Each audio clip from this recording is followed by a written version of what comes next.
if you think about an emergency room and the staff that they have in an emergency room, they have, you know, several 4, 5, 6, 7, 10, 12 people in an emergency room setting. So we're essentially providing patient care just like they are, but in uncontrolled, unconfined environments. So we're still dealing with the patient, moving them, treating them much in the same way that emergency rooms are. So to think that we can't or don't have the same amount of staff that a facility like that does just kind of goes to show how important it is to have enough people on a scene.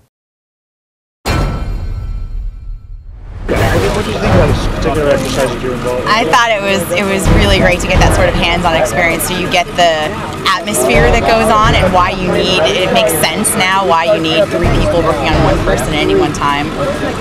It was great to actually, I like the house experience. I think a lot of people probably may have had that experience where a family member is needed paramedic assistance, and I definitely was in that category, and I know how crazy family members can be when that happens. That's true. I guess we had 5 people between us doing the CPR and whatnot, and you can see how that would get tiring after 10 minutes of doing that. The experience of doing that in the ambulance as it moves down the road. Yeah, that was great. It's pretty difficult. Yeah, it sure was. It takes a lot of balance, I guess. So, what would you tell people about your experience? I think I would tell them that the type of training and the type of endurance and the amount of communication that goes on in these things is much more than anybody imagines.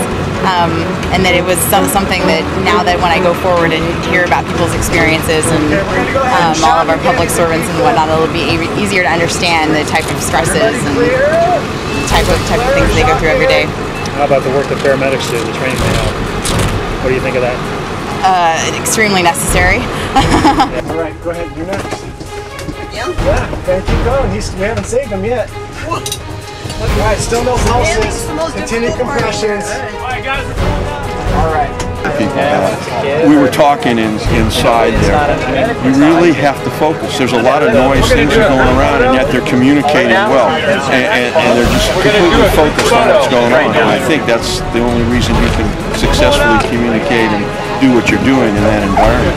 It's not the paramedics. What do you think of the paramedics? Well, it's interesting the transformation when they came in, how smooth the transformation went in from firefighters, paramedics. They were coming in and it switched, and they ended up helping each other.